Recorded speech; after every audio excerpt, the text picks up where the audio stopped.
Hi there, thank you for taking time out of your day to join me. My name is James Lee, and you are watching 5149.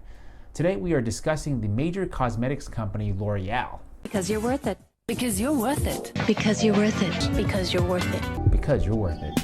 Okay, so all jokes aside, it's clear to me that the executives at L'Oreal do not think that their employees' lives or their safety are worth it because they are forcing their non-essential employees to return to the office in the midst of this deadly pandemic. In a letter to employees, the company writes, Phase 2 of L'Oreal USA's Safe Together plan will begin on Monday, August 3rd for employees in our New York City offices.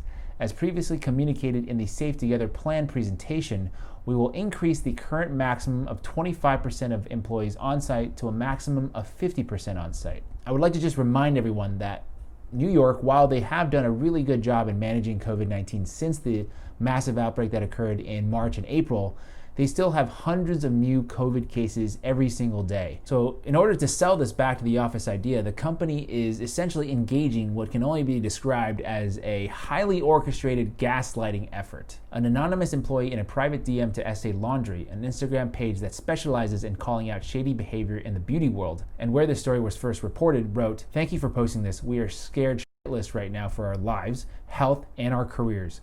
Everyone VP and up is basically gaslighting employees to come in, and I quote verbatim, do it for Stéphane, our new CEO. They want us to stand in solidarity and that we're strongest when united." I'm like, what? Stand in solidarity of what? Maybe stand in solidarity of getting exposed? Doesn't make any sense.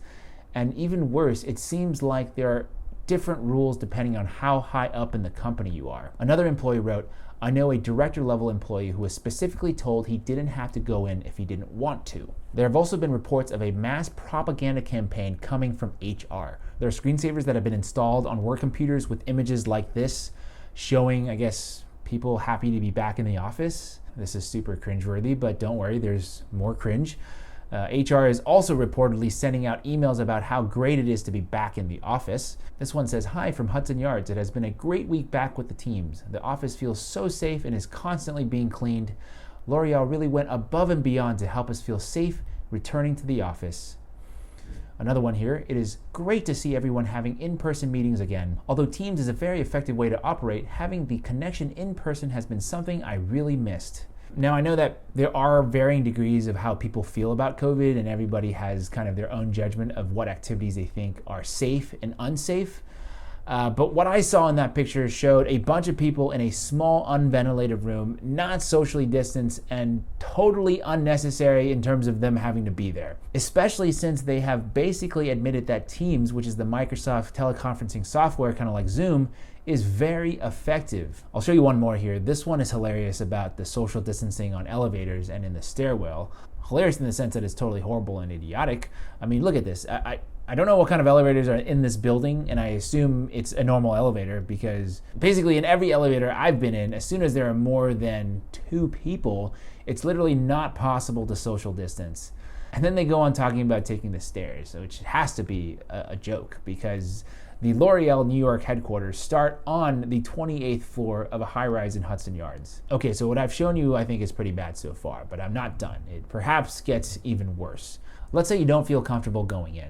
The company says that you can apply for an exemption, but to apply, employees are required to give L'Oreal access to their medical history so they can determine whether any accommodations are required. Yeah, the company is demanding private medical records, which based on my research is against the law.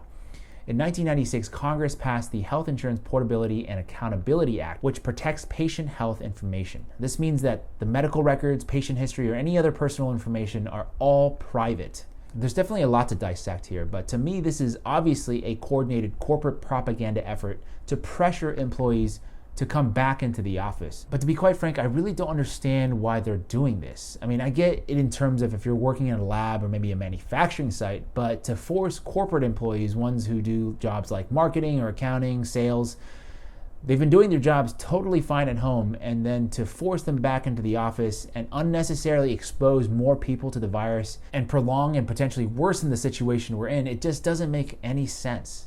It really doesn't. And in putting together this story, I talked to a few people who work in the beauty industry, and the insight I got is that the beauty industry, for all its chicness and glamour, is actually very old school, very traditional in thinking, especially amongst the big players. with the culture being very much like, this is the way we've always done things, so we're going to keep doing things this way. The second thing is the product is also very tactile in nature, one where under normal circumstances, I think the employees would be coming to the office and feeling and touching the product they're developing and selling, which could explain why L'Oreal would want people to come back to the office. But like I said, people have been doing their jobs just fine. They're doing the same work at home with actually increased productivity, so this does not need to happen. We need to say no here. We aren't coming in.